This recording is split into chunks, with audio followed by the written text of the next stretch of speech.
Assalamualaikum warahmatullahi wabarakatuh. Perkenalkan, nama saya Putra Fiza Maulidia dengan NIM 23401040 dari kelas Ekonomi Syariah B. Baik, di sini saya akan mempresentasikan hasil review saya mulai dari kelompok 7 hingga kelompok 12 untuk memenuhi tugas ujian akhir semester mata kuliah studi hadis yang diampu oleh Bapak Ali Nurrafiq, STHI, MAG. Secara bahasa, kata hadis maudhu merupakan peralihan dari kata Arab yang berakar dari kata dasar. Kata tersusun dari 3 huruf yang merupakan bentuk isim ma'ful dari kata dasarnya. Kata yang terdiri dari 3 huruf adalah suatu bangunan kata yang pada dasarnya menunjukkan arti yang berarti menurunkan atau merendahkan. Sedangkan secara istilah diberikan oleh para muhaddisin dengan redaksi yang berbeda-beda, tetapi intinya masih sama dalam hal prinsip makna yang mendasar. Adapun beberapa pengertian itu mengandung sedikit persoalan yang menyangkut batasan yang terdapat di dalam kandungan unsur maudhu. Hadis maudhu memiliki beberapa kriteria yang dapat dikonfirmasikan melalui analisis terhadap sanad dan matan. Serta perlu diingat bahwa hadis palsu dapat beredar luas dan memiliki potensi untuk membuat umat tergelincir dan jatuh dalam kesesatan. Adapun kriteria yang melalui sanad, yang pertama adalah ketika terdapat tanda-tanda pemalsuan hadis baik melalui ucapan ataupun tingkah laku parawi. Yang kedua adalah pengakuan tersirat dari parawi hadis palsu yang terdeteksi ketika ketidaksesuaian antara fakta yang ada. Yang ketiga adalah adanya parawi yang tidak jujur atau dusta. Dan yang keempat adalah subjektivitas parawi. Sedangkan kriteria yang melalui matan yang pertama adalah ketidakjelasan redaksi atau ketidaksesuaian makna. Yang kedua adalah terkait dengan ketidaksesuaian makna. Yang ketiga, setelah melalui penelitian, ternyata hadis tersebut tidak tersirat dalam ingatan para parawi. Yang keempat, tidak diketahui asal-usul perkataan tersebut dan hadis tersebut melanggar berbagai ketentuan yang telah ditetapkan. Dan yang kelima adalah hadis tersebut berlawanan dengan pedoman yang jelas yang terdapat dalam Al-Quran. Selain itu, hadis maudhu terdiri dari beberapa macam. Yang pertama adalah seseorang mengatakan sesuatu yang sebenarnya keluar dari dirinya sendiri, kemudian dia meriwayatkannya dengan menghubungkannya kepada Rasulullah SAW. Yang kedua adalah seseorang mengambil perkataan dari sebagian ahli fikih atau lainnya, kemudian dia menghubungkan dengan Nabi SAW. Yang ketiga adalah seseorang melakukan kesalahan dalam periwayatan suatu hadis dengan tidak ada unsur disengajaan mendustakan kepada Nabi SAW sehingga riwayatnya itu menjadi maudhu. Dan yang keempat adalah seseorang melakukan kesalahan dalam memberi hukum maudhu terhadap suatu hadis secara terbatas, tetapi sebenarnya riwayat itu sahih dari selain Nabi. Selanjutnya adalah dalam konteks sejarah atau latar belakang.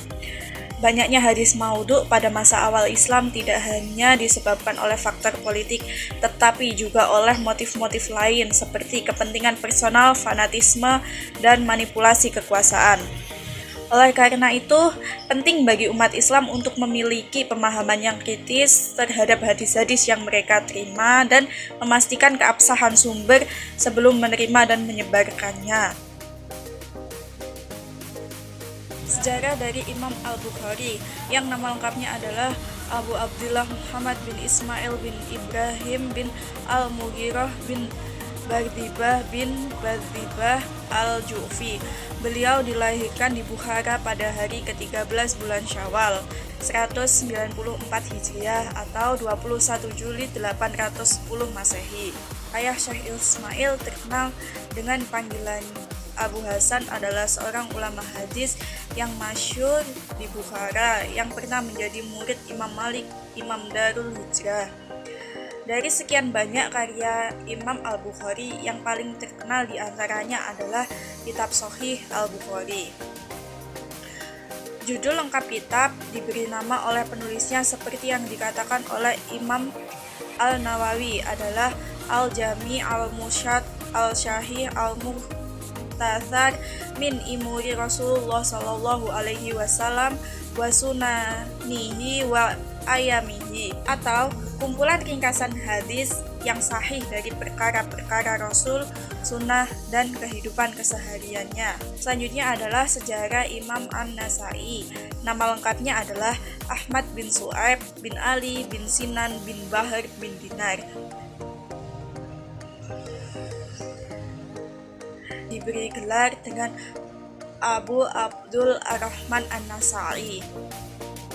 Beliau dilahirkan pada tahun 215 Hijriah di kota Nasa yang termasuk wilayah Khurasan.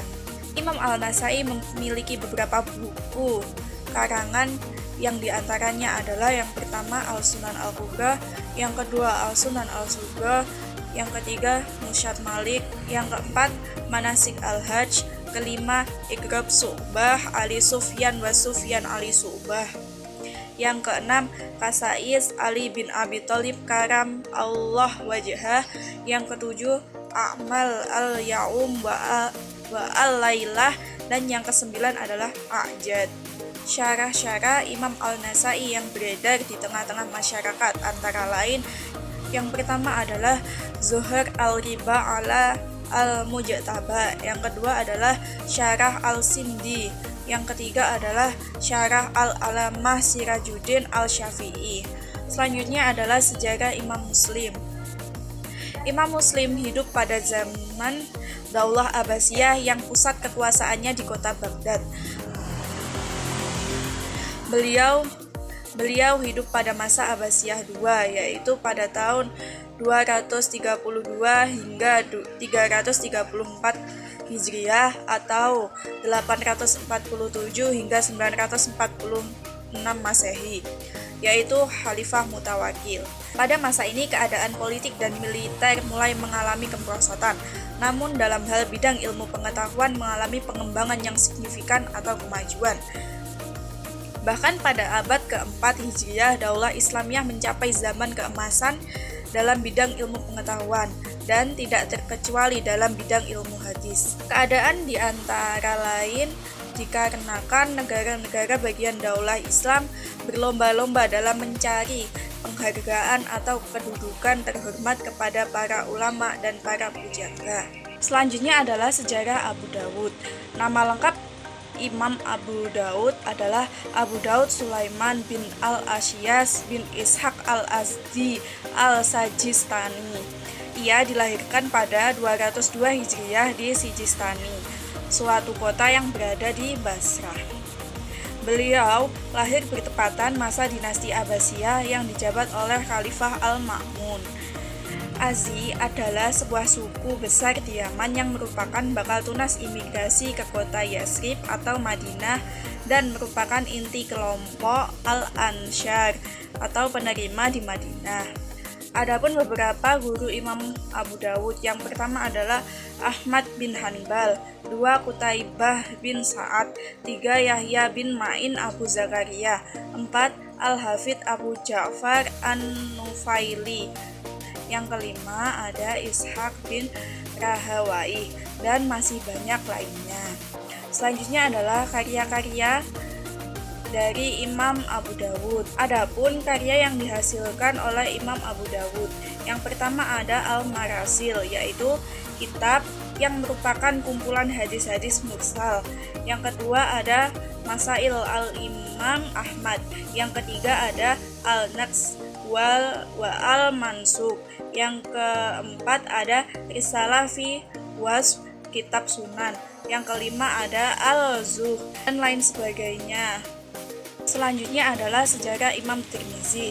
Dilahirkan pada tahun 209 Hijriah di kota Tirmiz.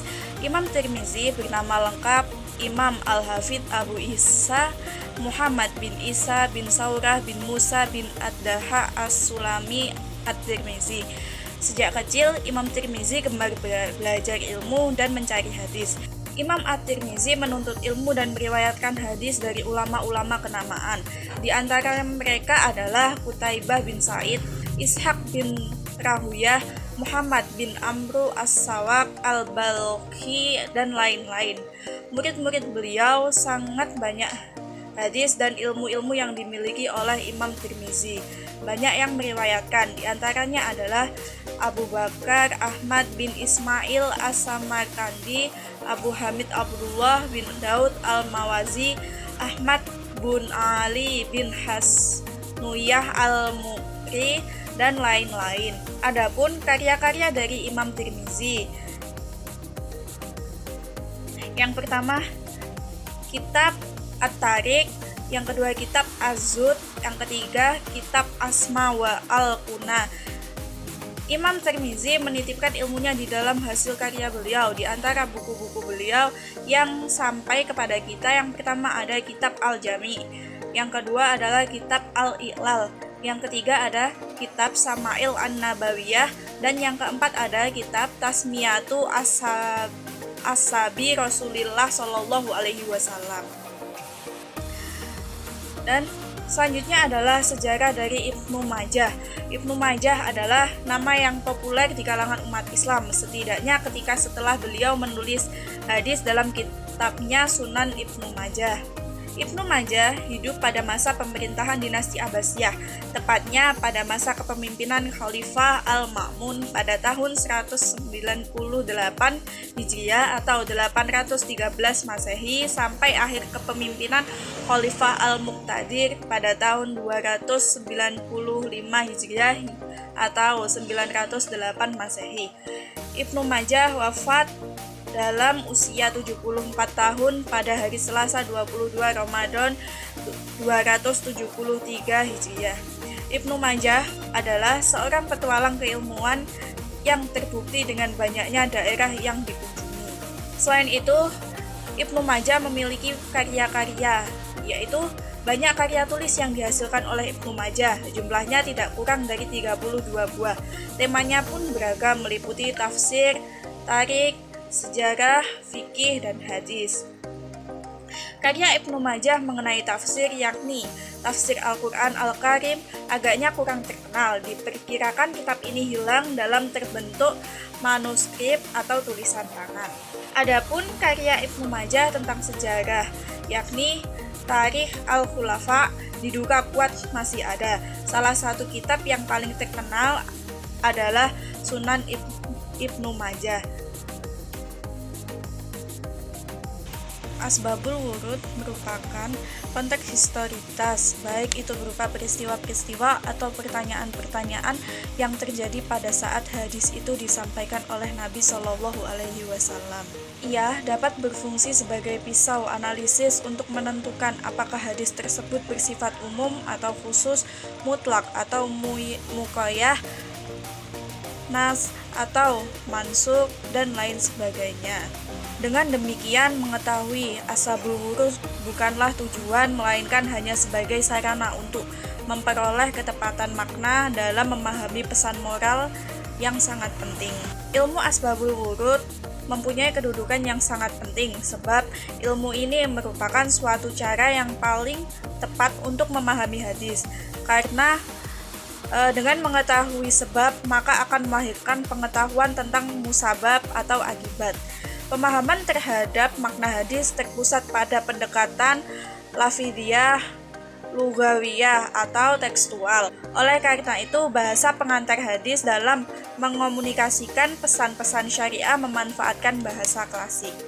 Di antara para ahli hadis yang telah banyak mencurahkan perhatiannya kepada ilmu asbabul wurud, di antaranya yaitu yang pertama Abu Hamid Abdul Jalil Al-Jubari, yang kedua ada Jalaluddin Abdurrahman As-Sayuti, yang ketiga ada Abu Hafs Umar bin Muhammad bin Raja Al-Ukbari.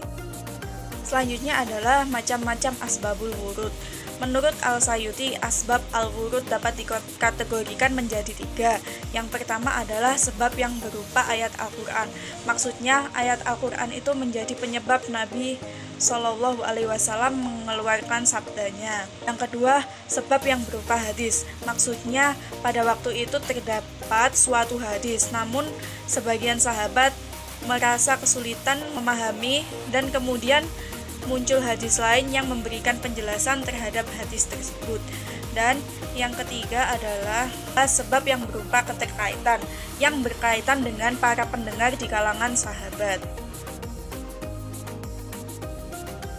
Tahammul dan ada al-hadis merupakan sebuah proses periwayatan hadis, baik menerima atau menyampaikannya dengan sengaja dilakukan oleh para periwayat secara ilmiah dengan menggunakan teori dan metode tertentu demi terpeliharanya hadis. Bukan proses yang spontanitas secara tidak disengaja dan bukan tradisi semata. Adapun perbedaan dari tahammul wal ada dibagi menjadi 3. Yang pertama adalah dari segi artinya. Tahammul merupakan menerima sebuah hadis dari para syekh atau ulama baik dengan cara membaca atau mendengarnya. Sedangkan al-ada adalah mengajarkan atau meriwayatkan hadis dari seorang guru atau ulama kepada muridnya. Yang kedua adalah dari segi syarat parawinya.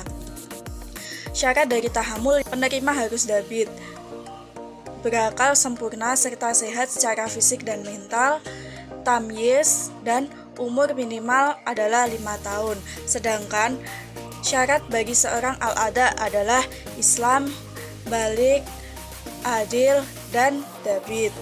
Yang ketiga adalah dari segi prosesnya. Tahammul lebih berfokus kepada penerimaan hadis saja dari para syekh atau ulama terdahulu.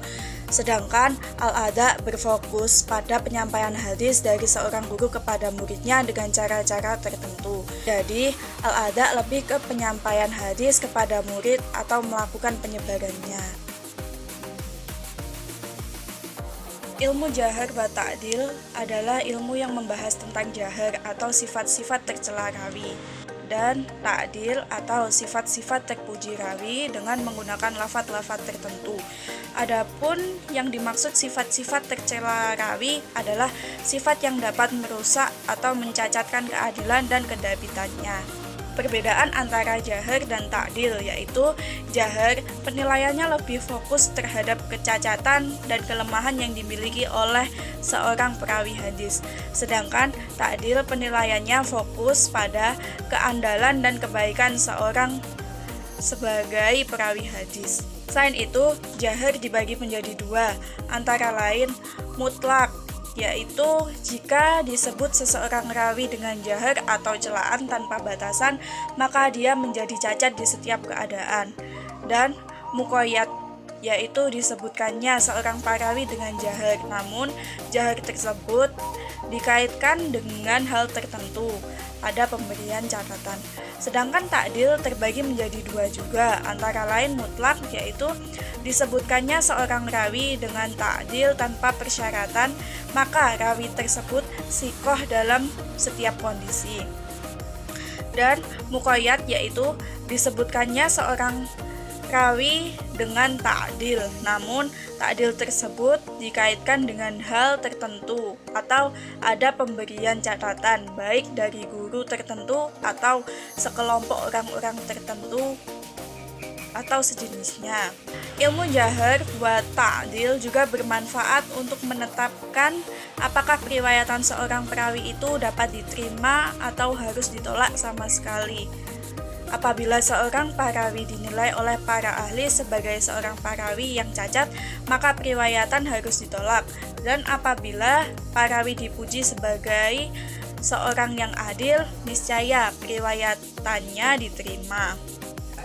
Syarat-syarat untuk memberikan penilaian terhadap keadilan dan kecacatan seorang perawi, yang pertama adalah harus memiliki ilmu yang luas, yang kedua adalah bersikap wara, yang ketiga bertakwa dan jujur, yang keempat tidak memiliki sifat fanatisme terhadap suatu golongan dan memahami sebab-sebab untuk menilai keadilan dan kecacatan para perawi. Selanjutnya adalah contoh jahar wa ta'dil. Yang pertama adalah jahar. Perkataan penulis kitab Al-Khulasoh tentang Ismail ibnu Ilyas. Orang ini diistiqohkan Imam Ahmad, Ibnu Ma'in, dan Bukhari khusus untuk riwayat dari orang Syam. Akan tetapi para ulama mendaifkan Ismail jika gurunya adalah Hijaz. Jadi dia dhaif dalam hadis yang diambil dari orang-orang Hijaz, namun tidak dhaif jika gurunya dari penduduk Syam. Yang kedua, ta'dil. Dikatakan dia ini thiqah apabila membawakan hadis dari Az-Zuhri atau hadis yang dia dapatkan berasal dari orang Hijaz. Maka rawi tidak thiqah dalam riwayat yang dia bawakan dari orang lain yang dia tidak thiqahkan. Tahrij hadis. Definisi tahrij secara bahasa berarti istinbat atau mengeluarkan, tadrib atau memperdalam, dan taujid atau menampakkan. Maksudnya yaitu menampakkan sesuatu yang masih tersembunyi, mengeluarkan yang tidak harus berbentuk fisik secara nyata, tetapi mencangkup non-fisik yang cukup menggunakan pikiran.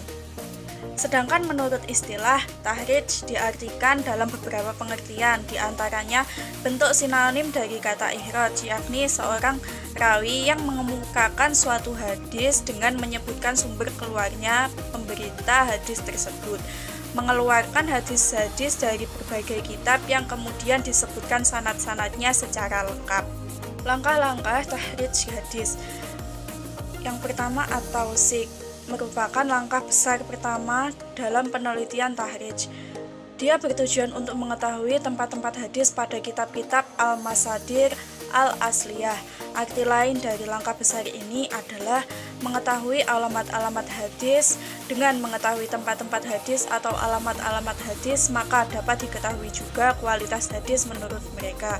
Yang kedua adalah at-tashih. Pada penelitian ini, pengkaji hadis menentukan hasil penelitiannya sendiri, menentukan kualitas hadis, apakah dia sahih, hasan, atau dhaif menurut hasil penelitiannya sendiri. Kajian al-tashih akan dijelaskan secara terperinci pada buku Tahrij Hadis 2. Yang ketiga adalah darajah al-hadis, adalah langkah besar ketiga yang dilakukan pada penelitian tahrij. Langkah ini merupakan langkah lanjutan dari langkah pertama dan kedua. Pada langkah ini disimpulkan hasil penelitian tahrij dari segi kualitas, kuantitas, dan sumber. Segi kualitas menentukan sahih, hasan, dhaif, sedangkan segi kuantitas menentukan mutawir atau ahad, dan segi sumber menentukan marfu, mauquf, dan maqtu. Selanjutnya ada metode tahrij hadis. Yang pertama ada tahrij dengan mengetahui rawi, sahabat atas bantuan kitab musad, mu'jam, dan altaf. Yang kedua ada tahrij dengan mengetahui salah satu kalimat matan hadis atas bantuan kitab mu'jam, fihris, dan lain-lain. Yang ketiga, tahrij dengan cara mengetahui kalimat awal matan hadis yang kurang tersebar dalam pembicaraan atau kurang dikenal atas bantuan kitab Al-Mu'jam, Al-Mufaras li Al-Faz Al-Hadis Al-Nabawi. Yang keempat ada tahrij dengan mengetahui tema hadis yang berkaitan dengan sistematika dan bagian atau unsur dari materi agama. Yang kelima ada metode tahrij melalui pengetahuan tentang nama sahabat parawi. Hadis ini hanya digunakan apabila para sahabat tersebut tercantum dalam hadis yang ditahrijkan. Yang keenam ada metode tahrij melalui lafadz awal dari matan hadis. Metode ini dipakai apabila permulaan lafadz hadis-hadis itu dapat diketahui dengan tepat. Yang ketujuh ada metode tahrij melalui pengetahuan salah satu lafadz hadis, yaitu metode ini hanya menggunakan satu kitab petunjuk saja, yaitu kitab Al-Mu'jam Al-Mufaras li Al-Fat Al-Hadis An-Nabawi. Yang kedelapan adalah metode tahrij melalui pengetahuan tema hadis, yaitu metode hadis ini akan mudah digunakan bagi orang-orang yang sudah terbiasa dan ahli dalam hadis. Yang terakhir ada metode tahrij melalui pengetahuan tentang sifat khusus dan sanad hadis itu. Yang dimaksud dengan metode tahrij ini adalah memperhatikan keadaan-keadaan dan sifat hadis baik yang ada dalam matan atau sanadnya. Kemudian mencari asal hadis itu dalam kitab yang khusus mengumpulkan hadis yang mempunyai keadaan atau sifat tersebut baik dalam matan atau sanadnya. Selanjutnya ada macam-macam tahrij. Yang pertama adalah tahrij muwasa, yaitu tahrij yang dibentuk oleh orang yang mengeluarkan hadis dengan cara mendatangkan hadis beserta sanad-sanadnya, mengomentari rawi, menjelaskan derajat dan hal yang samar pada matanya, lalu serta menyebutkan syahid dan ilat-ilat dalam hadis. Yang kedua ada tahrij wasat atau mutawasit. Tahrij ini adalah tahrij di antara tahrij yang panjang dan ringkas. Maksudnya, orang yang mengeluarkan hadis menyebutkan perawi hadis yang masyhur. Yang ketiga adalah tahrij muhtasar, yaitu tahrij yang diringkas oleh pengarang kitab atas periwayatan hadis dengan sanad-sanad mu'alif atau pengarang kitab yang lebih akurat, atau sanad-sanad mu'alif yang paling atas dan paling masyhur atau terkenal. Tahrij memiliki beberapa contoh. Yang pertama adalah tahrij hadis tentang sutroh, yaitu jika salah seorang di antara kalian sedang melaksanakan sholat, hendaklah ia mendekati sutroh agar sholatnya tidak terganggu oleh setan. Dan contoh yang kedua adalah tahrij hadis tentang wudhu pada kitab Fat al-Mu'in, yaitu jika kamu berwudu maka jangan sampai wudumu terputus oleh sesuatu, dan jangan sampai wudumu terputus oleh sesuatu,